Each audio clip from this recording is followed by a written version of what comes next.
This is Barry Zalma on insurance. I'm an attorney who has retired from the practice of law and now spend my time as an insurance claims consultant and expert witness and author and producer of these videos. Today I'd like to speak from my book Insurance Fraud Costs Everyone, where one of the chapters deals with a claim entitled, "Help, My House is Falling into the Sea." Career criminals are not the only people who perpetrate insurance fraud.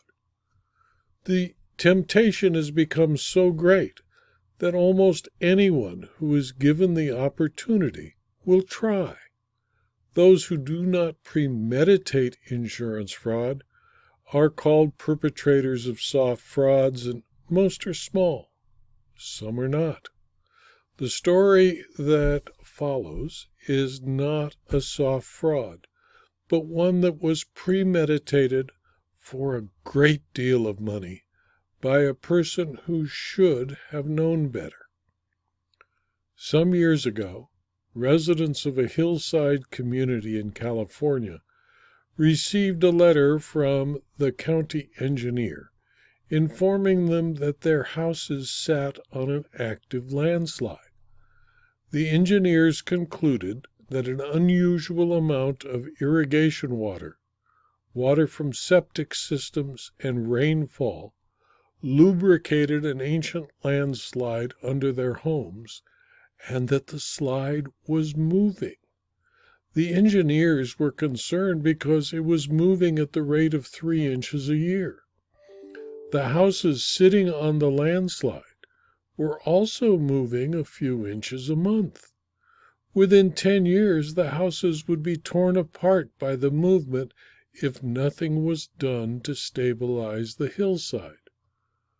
Homeowners living on the hill noted cracks in the plaster walls, concrete block walls split at the mortar seams, cracks formed in the foundation systems.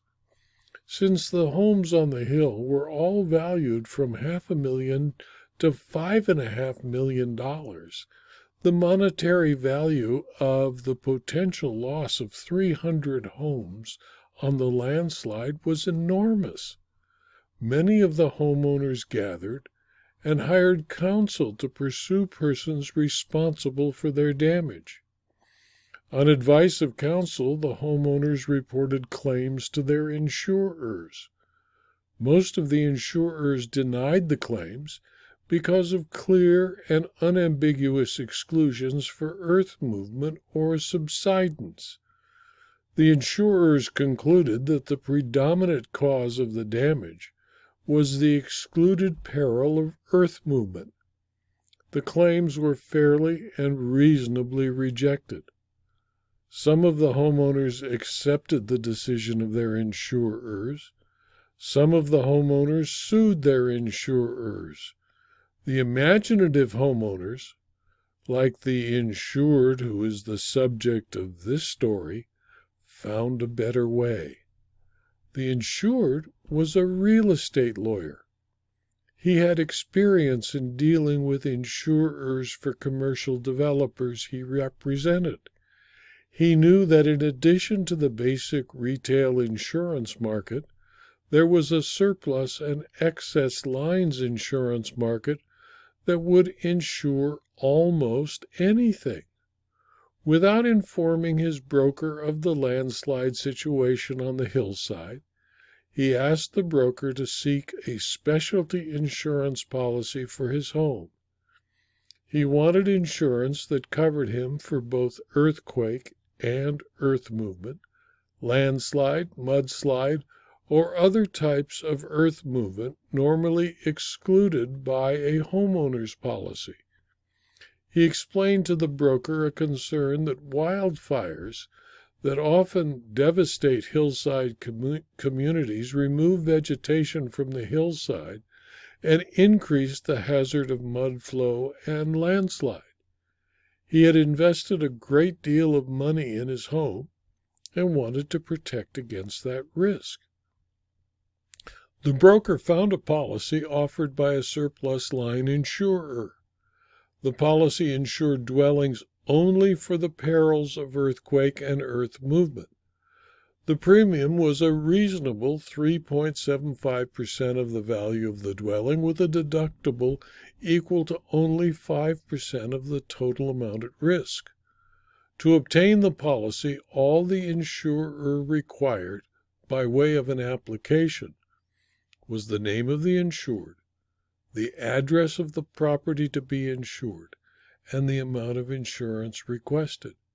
It asked no questions about the potential risks of loss, and the insured, since he was not asked, provided no information, nor did he advise the insurer of the report from the county engineer. After receiving a signed application from the insured, the insurer agreed to insure his dwelling because it did not fall within certain specified earthquake fault areas. The insured obtained a $2,500,000 policy for a premium of only $9,375. Before the insured bought the policy, he had received and read the letter from the county. He knew there was a landslide actively affecting his house. At the time he bought the policy, the insured had already seen cracks in his plaster walls. When he bought the policy, the insured applied the old maxim, "Ask me no questions, I'll tell you no lies." His experience as a real estate attorney convinced the insured that if he told his prospective insurer his house was sitting on an active landslide, it would not insure her. But since the insurer did not ask, the insured did not offer that information. After the policy had been in effect for 3 months, and the cracks in the plaster had grown to the size he could place his index finger inside the crack, he reported a loss to the earth movement insurer. He presented a claim for the total loss of the house. He demanded payment of policy limits less the deductible. The insurer sent its adjuster to meet with the insured. They retained a geologist to inspect the property and determine the cause of the damage. The geologist learned of the active landslide from the public records kept by the city and county. He informed the insurer that 13 months before it issued the policy, the county had sent notice to all homeowners, including the insured, advising the homeowners of the active landslide. After completing its investigation with the advice of counsel, the insurer did the following. 1. It advised the insured that the policy was rescinded from its inception because of the concealment of a material fact. 2. That it knew the insured had concealed the fact of the landslide. 3. With the notice, the insurer returned the $9,375 premium. 4. It advised the insured that even if it had not rescinded the policy, it would have denied his claim as one that was not fortuitous. The investigation had shown that the landslide had started before the inception of the policy, and the insurer further advised the insured that the loss in progress rule barred any recovery.